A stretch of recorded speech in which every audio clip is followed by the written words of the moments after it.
কোনো এক শুভাকাঙ্ক্ষী কমেন্টস করেছেন, ম্যাডাম আমার বইয়ের সঙ্গে মেলামেশা করার সময় জনিপথ পিচ্ছিল হয় না বা কোনো পানি আসে না, কি করব দয়া করে জানাবেন। ধন্যবাদ ভাইয়া সুন্দর একটা কমেন্ট করার জন্য। দেশের এবং প্রবাসের ভাই বোনদের প্রতি সালাম। আসসালামু আলাইকুম। আমি প্রভাষক ডাক্তার রিক্তা পারভিন, হোমিওপ্যাথি এবং আয়ুর্বেদিক চিকিৎসক। কোনো এক শুভাকাঙ্ক্ষী কমেন্টস করেছেন,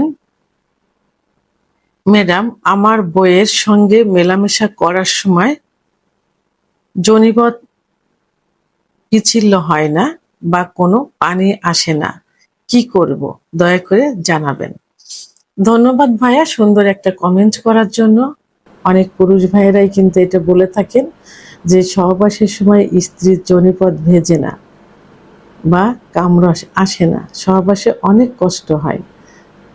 আবার এবং সহবাস করতে গেলে অনেক সময় আমার পুরুষাঙ্গটা ছুলে যায়, ব্যথা করে, জ্বালাপোড়া করে। আবার অনেক বোনেরাও কিন্তু একই কমেন্টস করে থাকেন যে সহবাসের সময় আমার যৌনিপথ পিচ্ছিল হয় না, খুব ব্যথা করে, জ্বালাপোড়া করে, ছুলে যায়।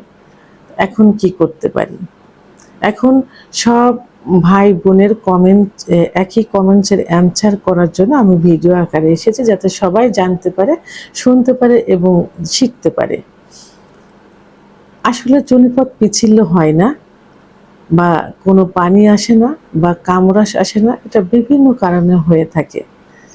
এটা চিকিৎসাযোগ্য, চিকিৎসা নিলে কিন্তু এটা ঠিক হয়ে যায়। সেহেতু এটা নিয়ে ভেঙে পড়ার কোনো কারণ নেই, কোনো দুশ্চিন্তার কারণ নেই, তাই উদ্বিগ্ন হওয়ার কোনোই প্রয়োজন নেই। আগে আমাদের জানতে হবে যে কেন যৌনিপথ পিচ্ছিল হয় না বা কামরস আসে না। সাধারণত মহিলাদের ভিতর যদি উত্তেজনা না আসে, উত্তেজনা না আসলে কিন্তু কামরস আসে না। উত্তেজনাটা হলো অর্গাজম, অর্থাৎ অর্গাজম যদি না হয় তাহলে কিন্তু কামরস আসে না। অর্থাৎ যারা একদম বাংলা ভাষায় বলেছেন যে কেন পানি আসে না, তাদের পানি আসে না, জায়গাটা পিচ্ছিল হয় না। তাহলে উত্তেজনার অভাবে হয়, মানসিক চাপ বা ক্লান্তি বোধ থেকে এটা হয়ে থাকে, সম্পর্কে টানাপোড়েনের থেকে হয়, বা যৌন আগ্রহ কম থাকলে প্রাকৃতিক লুব্রিকেশন কমে যেতে পারে। অর্থাৎ এখানে যদি সম্পর্কটা ভালো না থাকে, স্বামী স্ত্রীর সম্পর্ক ভালো না থাকে, একে অপরের প্রতি যদি আকর্ষণ না থাকে, তাহলে কিন্তু এটা হয়ে থাকে। অনেক ফ্যামিলিতে আছে, দেখা যায় যে স্ত্রীর মতামতের বাইরেই তাকে বিয়ে দিয়েছে, পছন্দের বাইরেই বিয়ে দিয়েছে, তার স্বামীর প্রতি তার তেমন কোনো আকর্ষণ নেই। আবার এমনও হয়ে থাকে যে ছেলের অনুমতির ছাড়া, ছেলের পছন্দ ছাড়া বিয়ে দিয়েছেন, যে কারণে যার সহবাসে যেতে হয় তাই যায়। তো তার ভিতর যে কাম উত্তেজনা আনতে, তাকে যে অর্গাজম করতে যে নিয়মগুলো ফলো করতে হয়, সে ফলো না করে একবারে নিজের বীর্যপাত ঘটানোর জন্য, একটু বাচ্চার জন্য তারা সহবাসে লিপ্ত হয়। এরকমও কিন্তু হয়ে থাকে। আবার হরমোনের ভারসাম্যতার কারণে এটা হয়ে থাকে। আর হরমোনের ভারসাম্যতা কখন কখন হয়? সন্তান জন্মানোর পর কিন্তু হরমোনের ভারসাম্য আসে। মেনোপজের সময়, অর্থাৎ মেয়েদের যখন মাসিক বন্ধ হয়ে যায়, বিশেষ করে 40 থেকে 45-এর মধ্যে কিন্তু অনেকের মাসিক বন্ধ হয়ে যায়। সর্বশেষ 50 বছর বয়সে মেয়েদের মাসিক বন্ধ হয়। তো এর কাছাকাছি মাঝামাঝি সময়ে কিন্তু মেয়েদের বডিতে বিভিন্ন হরমোন থাকে, এই হরমোনের ভারসাম্য দেখা দেয়। তাহলে মেনোপজের সময় কিন্তু হরমোনের ভারসাম্য আসতে পারে। কিছু জন্ম নিয়ন্ত্রণের যে ওষুধগুলো আছে, সেই ওষুধগুলো সেবন করলে আসে। কিছু ঔষধ, যেমন আপনার উচ্চ রক্তচাপের যে ওষুধগুলো থাকে, এই ওষুধগুলো খেলেও কিন্তু হরমোনের তারতম্য হতে পারে।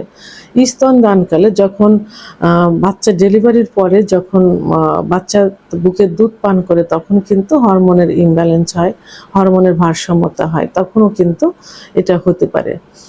ওষুধের যে প্রভাবটা আমি প্রথমে বলেছি যে উচ্চ রক্তচাপ, এখানে অ্যান্টি ডিপ্রেশন, অ্যান্টি হিস্টামিন জাতীয় যে ওষুধগুলো আছে, এই ওষুধগুলো খেলেও কিন্তু হরমোনের ভারসাম্যতা আসে।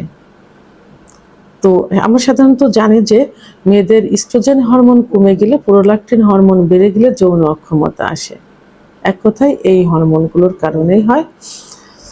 হ্যাঁ, আরেকটা হলো যে ইনফেকশন বা প্রদাহ থাকলে, ভিতরে যদি যোনিপথের ভিতরে অনেক সময় যৌনবাহিত কিছু রোগ যেমন সিফিলিস, গোনোরিয়া, ফাঙ্গাস ইত্যাদি যে রোগগুলো থাকে, ইনফেকশন বা প্রদাহ থাকে, তার কারণেও কিন্তু এই এখানে জায়গাটা পিচ্ছিল হয় না বা শুকনো থাকে। তখন ওখানে যে একটা ব্যথা হয়, ব্যথা অনুভব হয়, এই অনুভবের থেকে কিন্তু সেক্সুয়াল অনুভূতিটা চলে যায়, যে কারণে ওই জায়গাটা শুকনো থাকে, ভেজে না।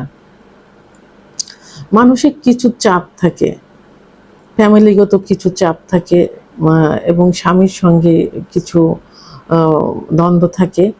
আবার দেখা যায় যে আর যে কারণে অতিরিক্ত দুশ্চিন্তাগ্রস্ত থাকে, ঘুম হয় না, রাত জাগে।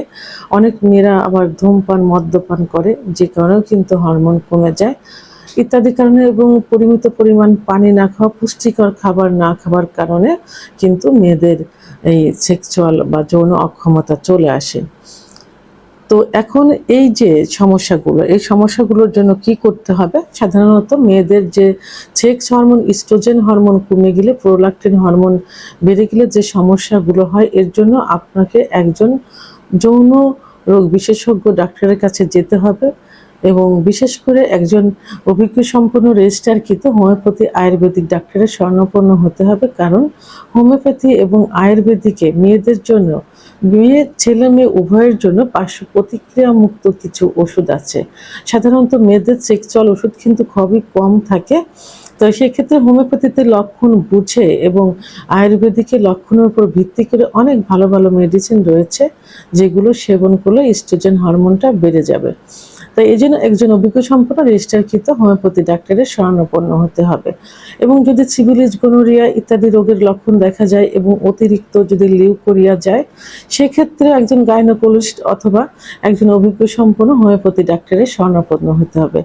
একমাত্র হোমিওপ্যাথি আয়ুর্বেদিক চিকিৎসার মাধ্যমে কিন্তু মেয়েদের যে লিউকোরিয়া হয়, সাদা ধাতু ভাঙে, এইগুলো কিন্তু সম্পূর্ণভাবে নির্মূল করা সম্ভব হয়, এবং খুব অল্প দিনের মধ্যে। তো যে সমস্যা, এই যে পানি না আসা বা অর্গাজম না হওয়া, এর জন্য অবশ্যই আপনাদের একজন অভিজ্ঞ সম্পন্ন ডাক্তারের শরণাপন্ন হতে হবে। ডাক্তার কিছু পরীক্ষা নিরীক্ষা দিবেন, কিছু লক্ষণ দিবেন, সেই লক্ষণের উপর ভিত্তি করে যে কারণগুলো, যদি অনেকে যে হস্তমৈথুন ইত্যাদি কারণেও কিন্তু মেয়েদের এই যৌন অক্ষমতা হয়, ধূমপান, মদ্যপান, এইগুলো থেকে দূরে থাকার কথা বলবেন। এইগুলো মেনে চলতে হবে এবং চিকিৎসা নিতে হবে। এবং সর্বোপরি যে স্বামী অর্থাৎ সহবাসে যখন যাবেন, তো স্বামীকে বলবো যে আপনারা আপনার স্ত্রীকে পরিমিত পরিমাণ, মানে অতিরিক্ত পরিমাণে ফোরফেলে করবেন। কারণ মেয়েদের সেক্স উত্তেজনা কিন্তু লুকায়িত থাকে, সেক্স লুকায়িত থাকে। কোনো কোনো মেয়েদের দেখা যায় 10 থেকে 15 মিনিট ফোরফেলে করার পর সেক্স উত্তেজনা আসে, এরপর সহবাসে লিপ্ত হওয়ার আর কিছু সময়, অনেক মেয়েদের 30 থেকে 35 মিনিটও সময় লেগে যায়। তাহলে এদিকে 10-15-20 মিনিট ফোরফেলে করতে হবে, ওদিকে 10-15 মিনিট সহবাসে লিপ্ত থাকতে হবে। তাহলে কিন্তু একটা মেয়ের অর্গাজম হবে, অর্থাৎ কামড়াস আসবে, জায়গাটা ভিজবে। এই জন্য ফোরফেলেটা বেশি করে করতে হবে। আর পুষ্টিকর খাবার, দুধ, ডিম, খেজুর, কাজু বাদাম, মধু, ঘি, এইগুলো খাওয়াতে হবে। মানসিক রিল্যাক্সে রাখতে হবে, দুশ্চিন্তা থাকতে হবে, এবং পরিমিত পরিমাণ ঘুমানোর চেষ্টা করাতে হবে। অর্থাৎ স্ত্রীকে সর্বদিক থেকে সুখে রাখার চেষ্টা করতে হবে। তাহলে তার সেক্স হরমোন জাগ্রত হবে, উত্তেজনা আসবে, উত্তেজনা আসলে কামড়াস আসবে, জায়গাটা পিচ্ছিল হবে। অনেক মেয়েদের রক্তশূন্যতা থাকে, অনেক রোগ শোক থাকে। সর্বোপরি খেয়াল রেখে তাকে চিকিৎসা দিতে হবে। ভিডিওটি সম্পর্কে যদি কোনো মতামত থেকে থাকে অবশ্যই কমেন্টসের মাধ্যমে জানাবেন। আর ভিডিওটি ভালো লাগলে লাইক, কমেন্ট, সাবস্ক্রাইব করে সঙ্গে থাকুন। আল্লাহ হাফেজ।